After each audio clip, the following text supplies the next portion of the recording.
we have been looking at several characterization techniques which are useful for materials characterization. One of the most prolific characterization methods which has found useful application in a variety of areas, mainly focusing on material chemistry, is thermal analysis. It is also called as thermoanalytical methods, broadly because it has now become a family of convenient techniques merged together. It's not a single technique, but it has included many related techniques to itself, and it has spread into a big field.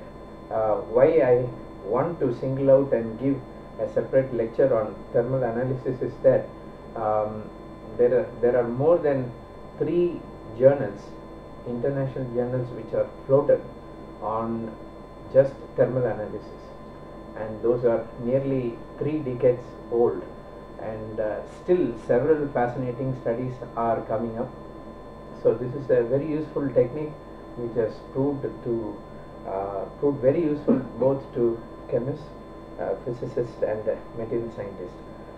I call this as a very convenient technique because it is affordable, and most of the labs can have this instrument, and the chemical processes that happens during heating of a sample can be actually mapped both qualitatively and quantitatively.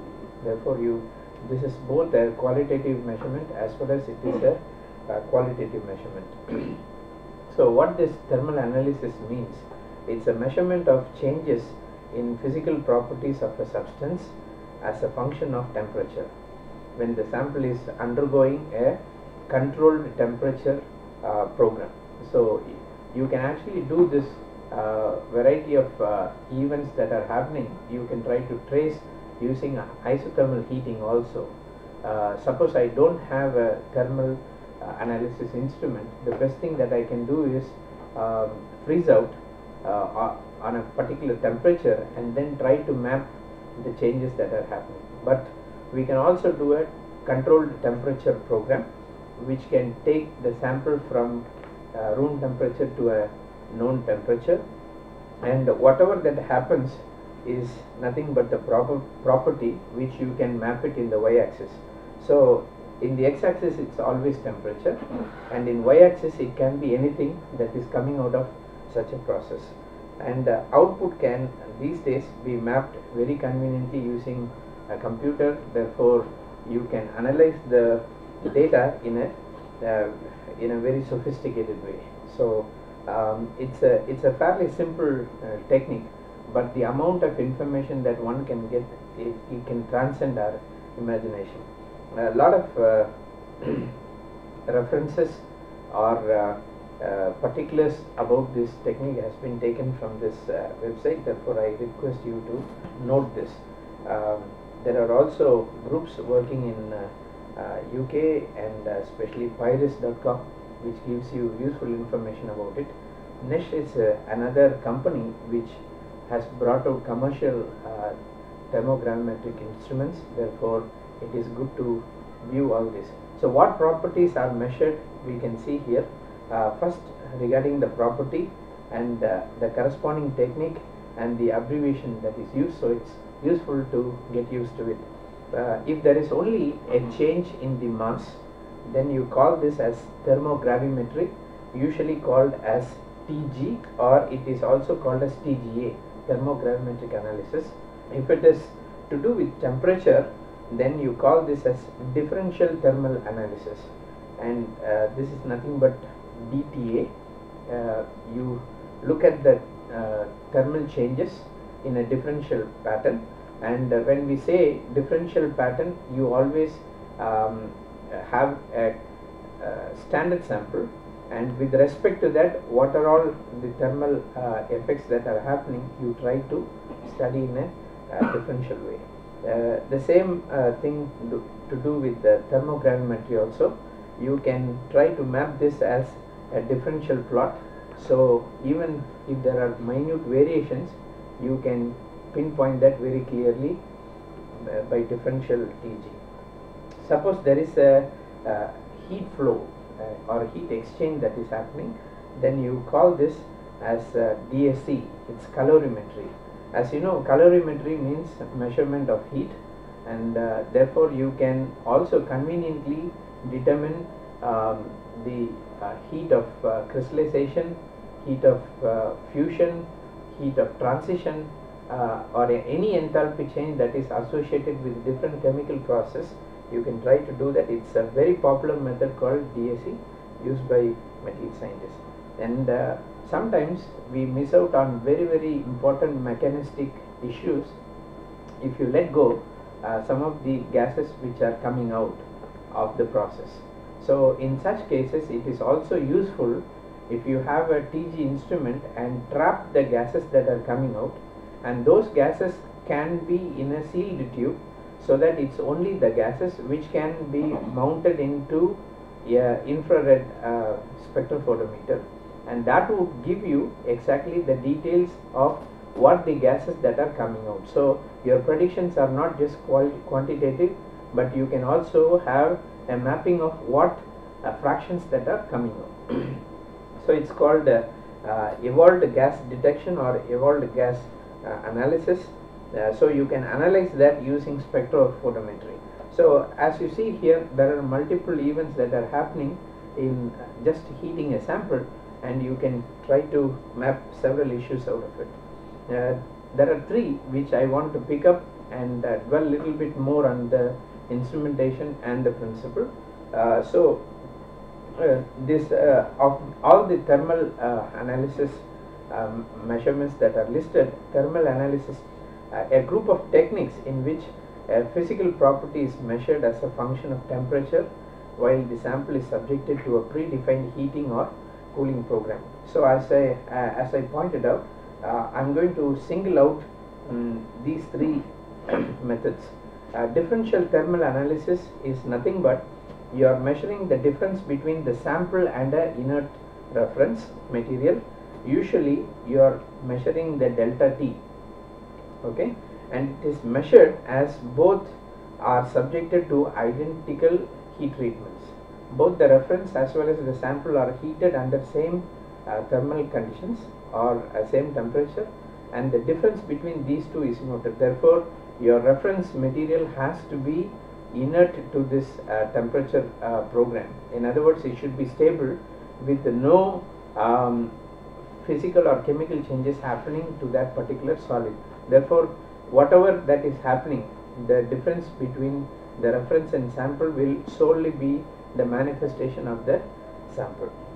Differential scanning calorimetry, here we are not measuring the difference in temperature between sample and the reference, but we are actually going to maintain same temperature for the sample and the reference irrespective of whatever changes that is happening to the sample. Therefore if the sample is undergoing a particular change, whether it is a heat releasing or a heat absorbing reaction, then the temperature will all the time be maintained such a way the process will map how much of heat is absorbed or how much of heat is evolved during the reaction. So this is not the reaction, the temperature difference between sample and the reference. It is the heat flow, whether it is taken by the system or given out by the system, because you are maintaining both the reference and the sample temperature at the same time. And in thermogravimetric analysis, it is merely a change in the mass of a sample on heating. So these are the primary differences, but if you look at the complementary nature, the first two are complementary because they almost give the same information, but DSC is more a quantifying picture, DTA is more a qualitative picture, and TG is a very different analysis altogether. So basic principles of thermal analysis mainly revolves around the instrumentation. So modern instrumentations used for thermal analysis consists of four parts. So if you think of a TG instrument, you should know that there is a sample and a specific sample holder. You don't just dump it into any container. A specific sample holder is there, and the relevance of that I will emphasize shortly now. And then you have very sensitive sensors, which mostly we call it as thermocouples, and then an enclosure in which the experimental parameters can be controlled. For example, we can do the heating of the sample using a heating element or a furnace. Sophisticated thermal analysis measurements are using IR based heating. You don't have a heating furnace, but you just use IR heating so that you can concentrate on the sample or the center of the sample. So several sophistications are there with respect to the nature by which we can heat, and then of course a computer to map and analyze the whole thing. When you consider a thermal event that can happen in a particular sample, there are several issues that are undergoing in a sample decomposition. I would like to list it out so that when we look at specific examples, you will see how much of information that we can get out of a simple heating protocol. One is phase transition, a liquid to solid or solid to gas. You can map the phase transition. Adsorption or desorption that can happen in heterogeneous catalysis can also be evaluated with a sensitive thermal analytical probe. Melting, that is fusion or sublimation, both can be mapped very clearly using DT and DSE. And thermal decomposition, solid A going to solid B plus C. C may not be a solid, it can be a gaseous product, so thermal analysis can play a vital role.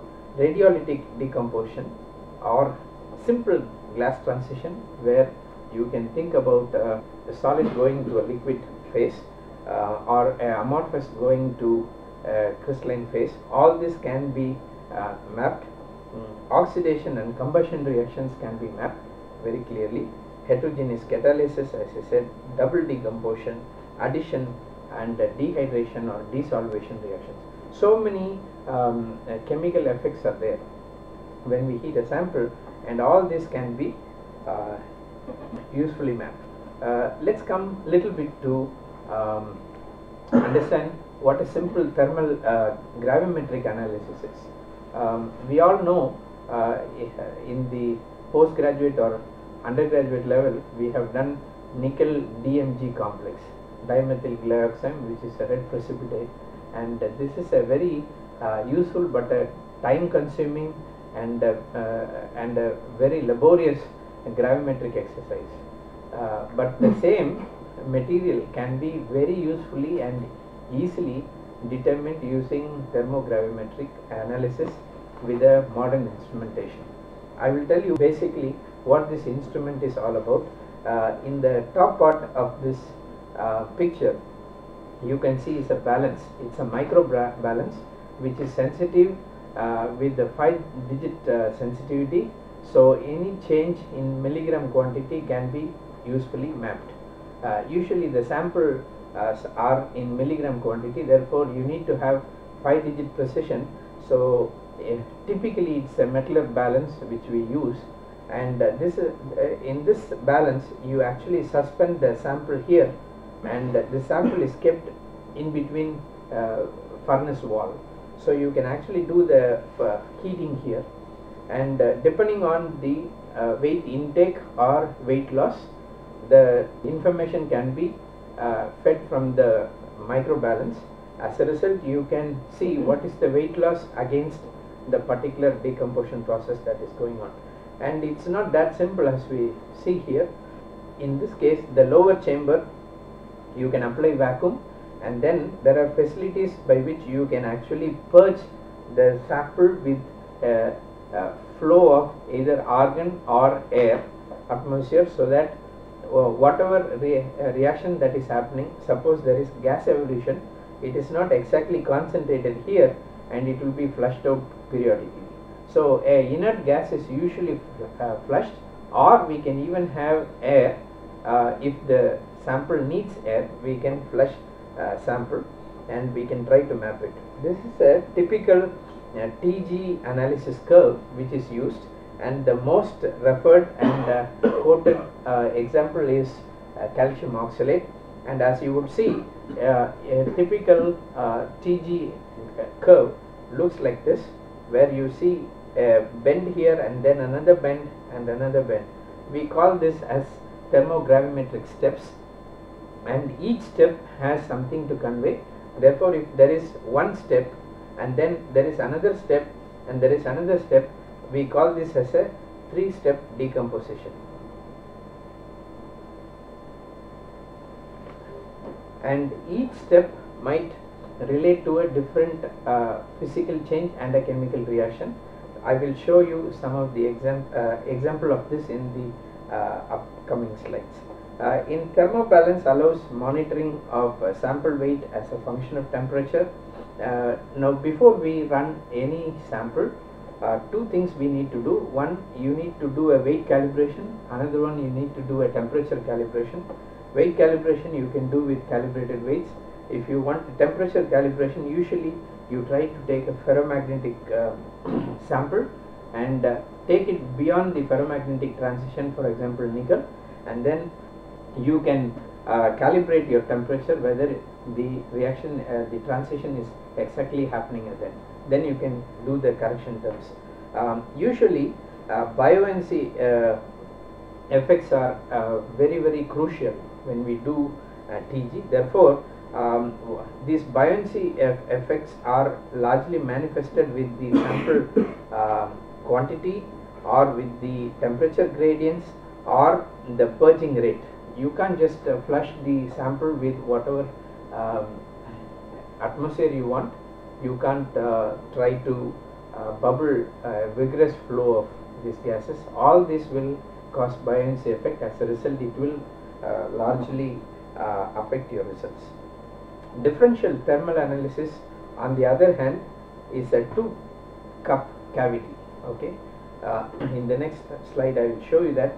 Advantages: instruments can be used at very high temperature for differential thermal analysis. You can go up to 1000 Kelvin comfortably, and it is very sensitive to measure, and there is also flexibility in using the sample size and whichever form you want. Characteristic transition or reaction temperatures can be accurately determined, and one of the disadvantages in DTA could be the uncertainty of heats of fusion, heats of transition and heats of reaction, and it can involve error of 20 to 50%. Therefore, while determining the enthalpy of reactions or transition, usually we resort to differential scanning calorimetry rather than DTA, but DTA also gives essentially same inputs. Differential thermal analysis, that way you have a alumina block here, and in the alumina block you actually have a sample pan and you also have a reference pan, and both are connected to the same thermocouple, platinum rhodium or chromal aluminum thermocouple, and you purge it with either vacuum or inert gas. Now the difference in the temperature between the sample and the reference will determine your delta T. So that will be plotted against the temperature. Sample holders are usually aluminum because it is very easy to handle, less expensive, and you wouldn't like to use the aluminum cups again. You would rather discard so that it is free from contamination. Sensitive sensors are needed for measuring the difference because you are using milligram quantities. Platinum rhodium is a very useful one because it shows a linear curve in the high temperature regime. From room temperature up to 1000 Kelvin there is linearity, therefore you can use this. So calibration becomes useful. These are joined together with a differential temperature controller, therefore whatever you get is a differential plot. Now furnace is usually aluminum block, as I mentioned earlier, and temperature controller controls the furnace temperature. The sample atmosphere is important in determining the reaction that takes place.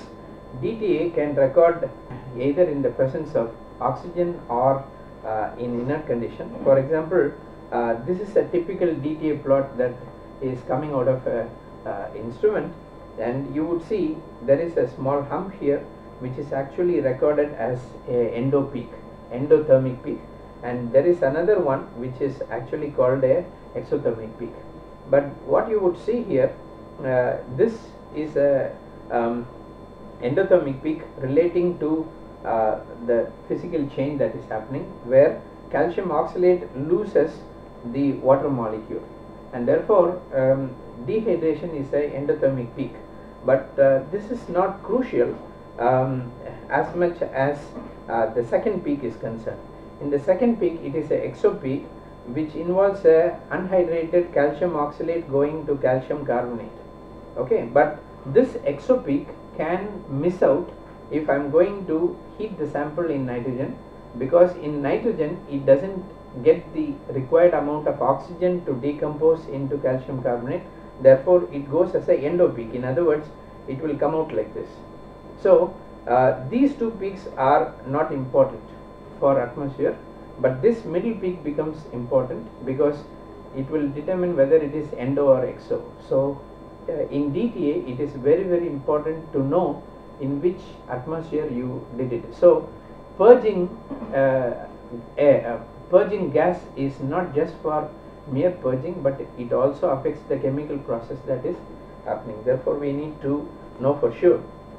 Again, the last step is a endothermic reaction where calcium carbonate goes to calcium oxide. Whether you do it in air or in nitrogen, it will be the same. So the middle peak is determined by the nature of the purging gas. In differential scanning calorimetry, the main difference from DTA is that the sample and reference are both maintained at temperature predetermined by the program. So at every temperature during the temperature programmed reaction, suppose the sample is at 100, then both the sample and the reference will be maintained at 100.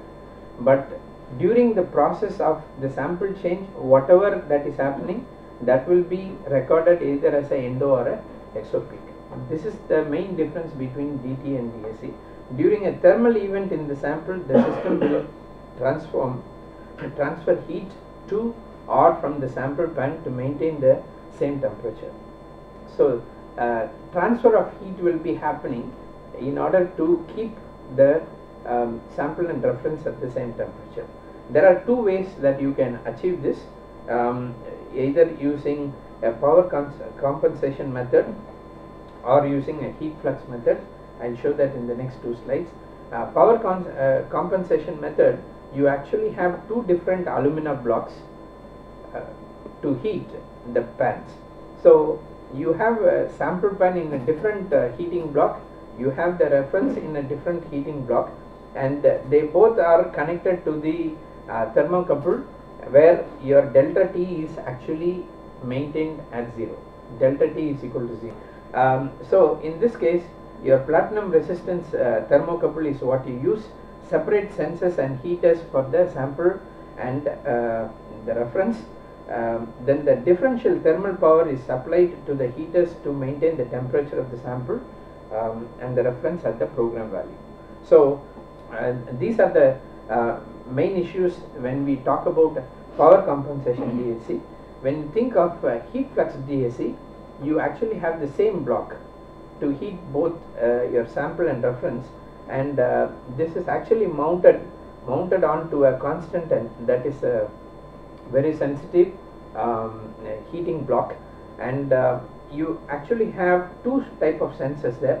One is chromal constant thermocouple. This is for maintaining the differential heat flow, whereas chromal alamal thermocouple is there. So you have both the thermocouples coming together, the chromal constant for differential flow and the chromal alamal thermocouple for measuring the individual sample temperatures. So two different sensors are there in a heat flux DSC, unlike the other case. So and the primary difference here is you have one block for heating both the samples. Temperature difference between the sample and reference is converted to differential thermal power, which is nothing but d delta Q by dt. So this is what is measured, which is supplied to the heaters to maintain the temperature of the sample and the reference at the same value. So this is the primary difference. Now I will take specific examples for thermogravimetry and tell how TG can be used and what are all the protocol that we need to follow. As I told you, it is heating with the thermobalance, therefore you are essentially measuring the percentage weight loss as a function of temperature. The optimum conditions in measuring TG comes from taking only few milligrams, and these few milligrams of samples should essentially have a good support on the pan. In other words, the effective contact area between the pan and the sample has to be maximum, because you are playing with very few milligram, and thin layer of sample can be should be uniformly spread throughout the sample, and then it should be a open sample container. You cannot close the container, whereas in the case of DAC you need to actually close it. It cannot be operated without a open sample container, mainly because if there is any evolving gas, it doesn't really create any burst. Inert gas flow is recommended, and then slow heating rate. These are important principles for TG. So there are several sample cups which can be used. Quartz you can use because you can go comfortably up to 1000 K. Copper and nickel, they are very sensitive, therefore only for reactions where you anticipate the sample to undergo chemical reactions below 200 degrees or so, you can use these samples. Conveniency is it is much more cheaper compared to other ones, so you can actually do a one-time reaction and discard it. So copper samples can also be used. Alumina samples are available, but more expensive for sensitivity aspects. You use aluminum and platinum boards. Small sample masses and low heating rates increase the resolution, but at the expense of sensitivity. Suppose you use very fast heating rate and a large amount of sample, you increase the sensitivity, but the resolution may be missing. I will show one of the example how you need to make a compromise. So depending on the nature of the sample, you need to optimize on the sample weight. Typically 3 to 20 milligram is taken, and there are several pan configurations that are there. You can have a sealed one also, but with a lot of holes so that gases can escape. Same material and configuration should be used for both the sample and the reference. You can't use two different sample holders. Material should be completely covered to the bottom of the pan, so that a good thermal contact is there, and to avoid overfilling the pan, to minimize thermal lag, we need to make sure that less amount of sample is there, so that sample doesn't jump out and create any temperature lag there. As I told you earlier, TG involves instrument calibration, and weight calibration is needed, as well as the Curie temperature calibration is needed. Today there are many instruments where Curie temperature calibration is not needed, because you can zero it and adjust the error for temperature. So but there are several standards which are available, like aluminal, nickel, permalloy and iron. All these are having their Curie points at the specified temperatures, so you can use them for internal calibrations. So it is important to have these calibrations made before you start. Typical TG curves are like this, where you can have a flat one, the line is flat. What do you mean? Then there is no change, there is no problem. But if there is a small change in the baseline, then that can amount to a glass transition, or it could be a desorption and drying. A small amount of adsorbed gases or water can be escaping, so that can be easily mapped to a small change in the slope. And suppose there is a clear step like this, then you can think about a single stage or single step decomposition. If it is a multi-step decomposition, then you see curve 4, and you have some steps there but which is not resolved. Then you may have multi-step decomposition because of the heating rate. You don't see it more pronounced. There is another way. You suddenly see the curve increasing and reaches a plateau. Then it is atmospheric reaction, which means there is the uptake of air or oxygen to the sample, or it could be increasing and then it is going down, which could be like your 6 interacting with atmosphere but decomposes at higher temperature. All these are possible in a TG curve. As I told you, if it is just one stage decomposition, then it is very easy for us to map. But if there is a curve like this, you really don't know, because it is not very well resolved at sometimes. So you don't know what is this, but you can easily map this slope and this slope because there is a clear plateau.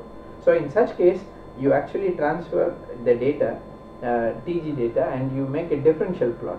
So differential TG will tell you how many crucial steps are there. For example, this single step decomposition means in DTG will give you only one maximum, and this is not exo or endo. We should not confuse this with DTA. This is not endo exo peak. This is just a differential plot. So you can know for sure that this is the midpoint of such a transition. Suppose this is a multi-stage decomposition, then you have essentially 4 maxima. So 4 different things are happening. So this DTG is more useful if you have a multi-step reaction or many processes are going through such a reaction. Some more applications of TG. Accurate definition of conditions for drying analytical precipitates can be noted. Thermal stability of different materials, for example drugs, conditions of polymer degradation, metal oxidation, metal combustion can be noted. Fingerprint minerals, or you can identify polymers. For example, this is a TG curve of various polymers. As you would see, this is polymethyl methacrylate, showing this trace. Polyvinyl chloride shows like this. Low density polyethylene or Teflon PTFE, they all show a different weight loss, which means you can understand the thermal stability of such polymers using a simple thermogravimetric protocol. And if you are actually doing this process for a particular sample, it is good to involve all the exercise where you have a combined measurement, that is TG, DTG and DTA, so that all the parameters can be evaluated, not just the weight loss but also find out what is the nature of such chemical reactions. So typically this is your DTA plot, which shows several valleys, which each one amounts to a particular phenomena that is happening in yttria alumina salt. So there may be many useful informations coming if you have a combined technique. I will show some more examples of that in the next few slides. One of the first ever multiple technique or combined approach that was in the form of instrument was TG, DTG, DTA. Now we also have a combined technique with DAC, which is coming in the modern instruments. I am going to give you some examples from our own work where TG has proved useful. In some of the lectures in this present course, I have touched on the same examples, but I will just highlight this in with respect to TG, as this lecture is mainly on thermogravimetry. First I will try to show you how alloys can be mapped, then hydrogen bonding can be evaluated using thermal technique, and how in OLED application this can be used, and also in magnetic materials.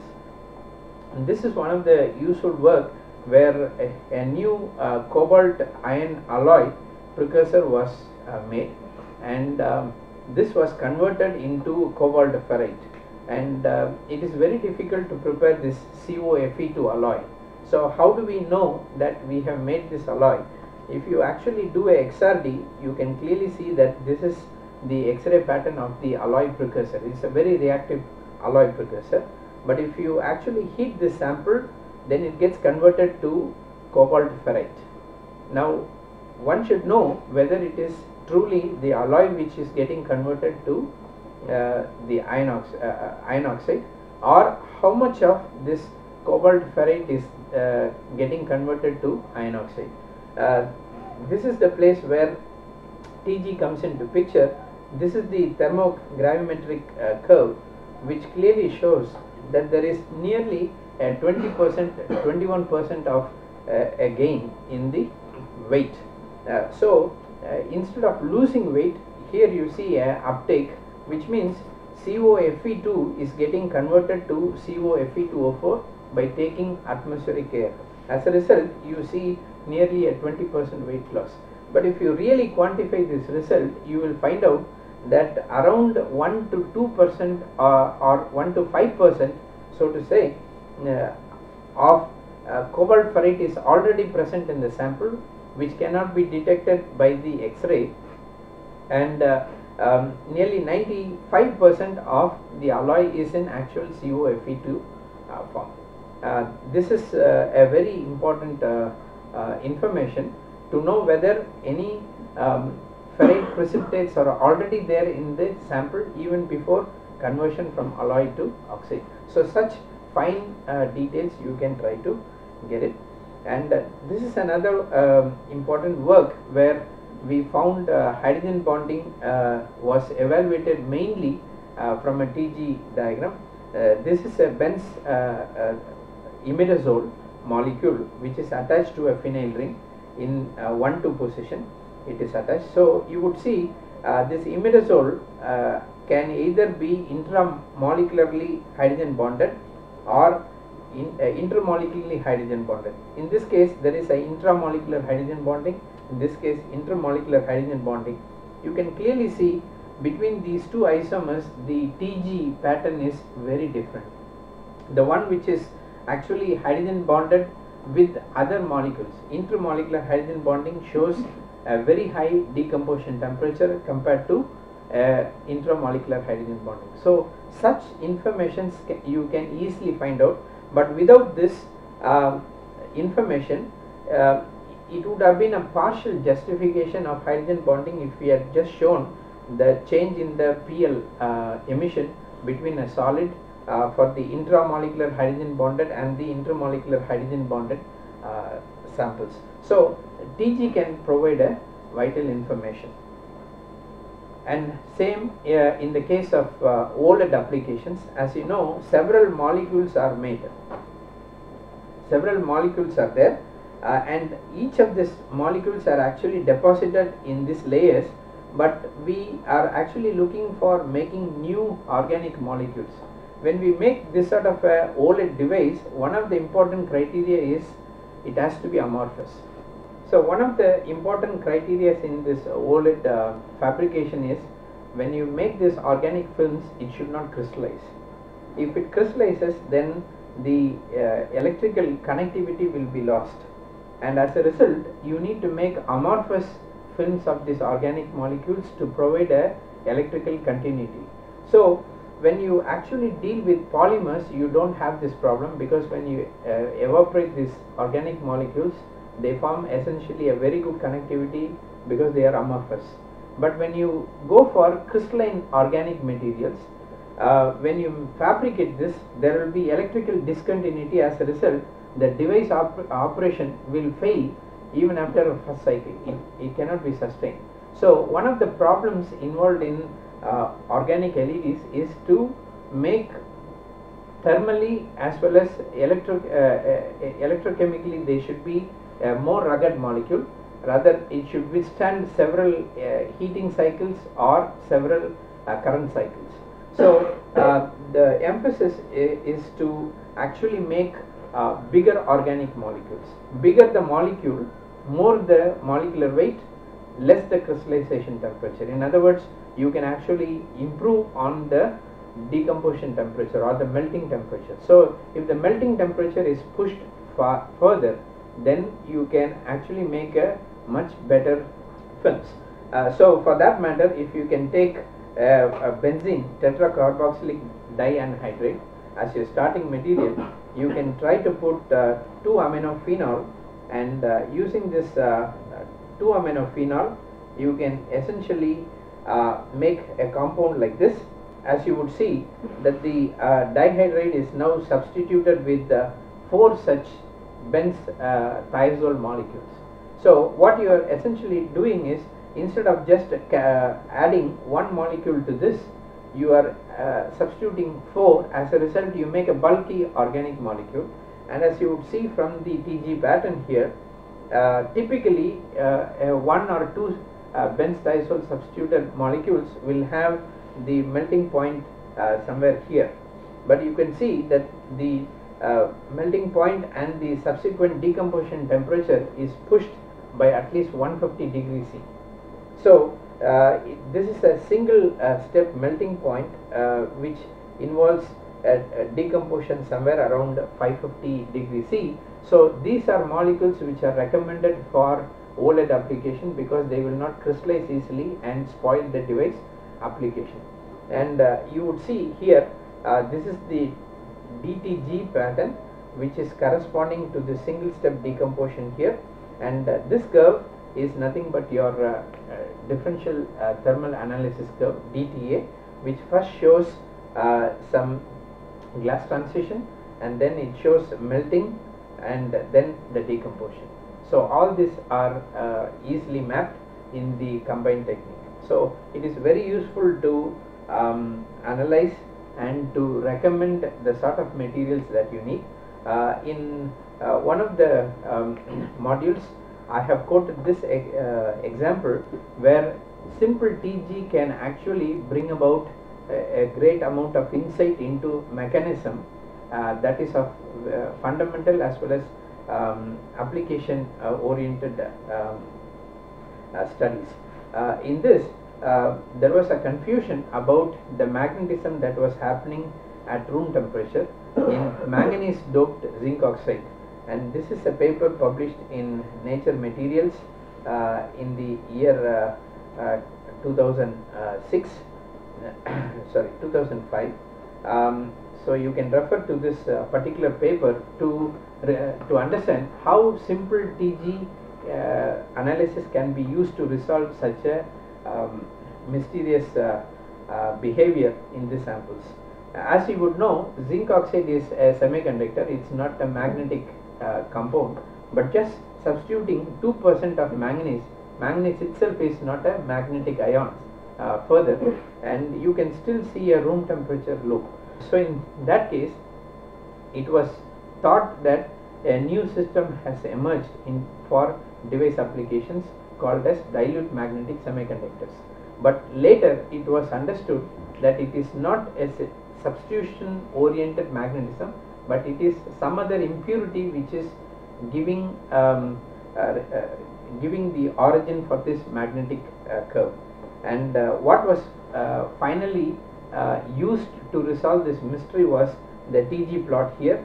As you would see, simple thermogravimetry to make a composite of 2% MnO2 grounded with zinc oxide finally went on to prove that it is not manganese which is substituting in zinc oxide, rather it is some amount of zinc which is going into manganese oxide, in other words in Mn2O3 phase, which is actually responsible for such a magnetic origin. So it is very, very vital. Although it looks simple, not many would even call this as a prima facie important characterization tool, but you would see that a simple technique can really alter confusion that prevails in the scientific community. Therefore, TG mapping is very important. Now I will take you through some issues related to differential scanning calorimetry. because here you can quantify more results. As I told you, there is a basic difference between DTA and DAC. Here temperature differences are measured, whereas here the heat flow from or out of the system sample is actually measured. Applications of both the techniques are similar, whereas DAC is more popular because it can give you understanding onto the heat exchange that is happening, whereas DTA is conveniently used because you can go up to very high temperatures. In DAC, one of the things that you need to do is calibration. You cannot just take the result at its face value and do the quantification. So the baseline correction is very important. For example, if you get an endothermic peak like this is the way you try to deconvolute the peaks, where you try to draw this baseline and then you do these peak corrections such a way that the area under the curve is a measure of the amount of heat that is either taken or released. So essentially you can determine the heat capacity, or you can determine the delta H of fusion or delta H of combustion. All this can be maximized. Therefore, baseline correction or the estimation of the area under the peak is very, very important. So evaluation of the thermal resistance of the sample and reference sensors need to be taken care. It's a two-step process. The temperature difference of the two empty crucibles have to be first measured, and then the thermal response is then acquired for a standard material, especially using sapphire because melting point is above 1700 degrees C. Therefore you use sapphire as the sample calibrant. Amplified DAC signal is automatically varied with temperature to maintain a constant calorimetric sensitivity with temperature. DST calibration can be done with a variety of calibrants. For example, you can if you are dealing with high temperature samples, you can use metals, and if your sample is metal, then you can use metal as well. Some inorganics are also good for as calibrants. KNO3 potassium perchlorate. Organics, for example, polystyrene, benzoic acid, anthracene can be used. And one of the important point is the calibrants should be of high purity, they should be thermally stable, they should not undergo changes with the light, they should be non-hygroscopic, which is much more important, and it should not react with the fan or with the atmosphere that is purged with.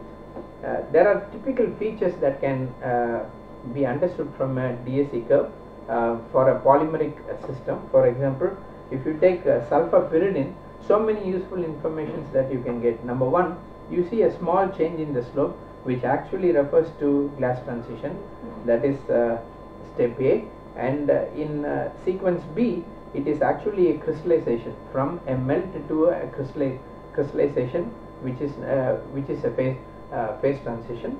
And then here you actually have a melting of metastable modification that is happening in event D, which is the endothermic peak, and then the melting of a stable modification, which is another endothermic peak. So you start with one sample, and then you actually take it through crystallization. After crystallization, it goes into a metastable form, which is nothing but your phase transition, which is your event C, where you don't see anything particular, but then you see again two successive endothermic peak that relates to two different metastable phases before the sample finally decomposes. So endothermic events are melting, sublimation, solid-solid transition, desolvation, chemical reactions. Exothermic peaks are crystallization, decomposition, and chemical reactions. Baseline shifts are mostly due to glass transition, as you would see here. Baseline shifts are very milder, and therefore you need to be very careful while analyzing it. But you should also understand any ups and downs in the DAC curve doesn't mean something is happening. For example, several artifacts can be recognized both in the exopeak as well as endopeak. In the exopeak, if the sample topples over in the pan, then you get a fluctuation like this, or sample pan is distorted, or if you have a mechanical shock of the measuring cell, or if the flow of air is leaked out, then you would see this sort of noise coming up. Similarly, in the endopeak, if you see some sort of a plateau like this, it is not exo or endo, actually it is electrical spikes, and spikes can come like this. You also have burst of the pan lid. So several artifacts can come in a typical DAC, which we should be watchful. And in DAC, predominantly you are talking about the thermal stability, where you can analyze several of these events which are happening, or you can measure the heat flow depending on the nature of the peak, or you can look at the chemical purity, you can look at the phase transitions. All these informations you can get from a DAC curve. If you are looking at a typical endothermic peak, which is a transition temperature, actually the onset of this has to be linear if your peak is to be assessed. It can also be a non-linear curve, it can be more Gaussian. In such case, it tells something different. So this is the onset of the transition, and this is the peak of the transition. In this case, if it is a melting, then this is how it is done. And if your sample is pure, then there will be a linearity here. If your sample is impure, for example, then you would see the onset is actually more with a curvature. That means the sample is impure. And if suppose there is some other eutectic impurity that is there, it will also show off like another small peak. If there is a endothermic peak, that is melting followed by exothermic decomposition, it would come out like this. If it is an endothermic decomposition followed by melting, then it would come out like this. And in that case, actually glass transitions, although they look very minimal, one can actually try to resolve to find out whether there is a linearity in the slope which indicates there is a glass transition, and in such case, if you do the baseline correction, you will be able to see what is the enthalpy that is involved in this glass transition. This is one of our own work, where you take amorphous alloys of cobalt platinum, and if you try to heat that sample, you can map what sort of transformation that is happening. For example, if you do this forward run, there is a glass transition which amounts to a good endothermic peak.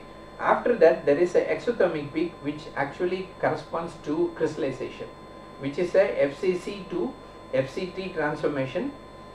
So it is a exothermic peak.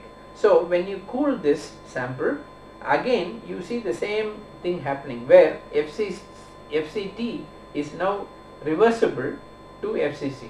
So this phase transition is a reversible one, therefore on the cooling you would see a reversible curve. But once you go again for the next run, you can see because of the previous sweep, the area of this curve has tremendously reduced, which means most of the sample has got crystallized.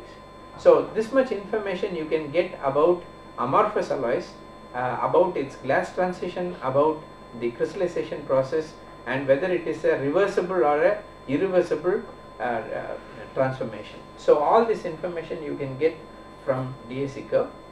Enthalpy of fusion, for example, you can try to measure. It could be a multiple thermal steps, or it could be a single melting step, and the delta H of fusion can be measured. And I will also show one more example how purity can be determined. For example, if you take benzoic acid, depending on the purity of these samples, the endothermic peak will actually shift. So that will tell you the sort of purity of your sample. So this is a good measure by which you can measure the purity. And lastly, I will touch upon the heating rate. Suppose you heat the sample at 0.5 degree, then you get a single peak and then one peak here. If you increase the sample heating rate, you can see same transformation, but it is actually giving a very different protocol. So to obtain thermal events close to the true thermodynamic value, the recommended heating rates are 1 to 5 degree per minute. That is what is recommended, and it has to be done at a very slow purging rate of your air or argon atmosphere. Otherwise, same process, but you get a confusing DAC curves. Lastly, I would also like to touch upon this issue that TG can be combined with FTIR, or it can be combined with mass spec.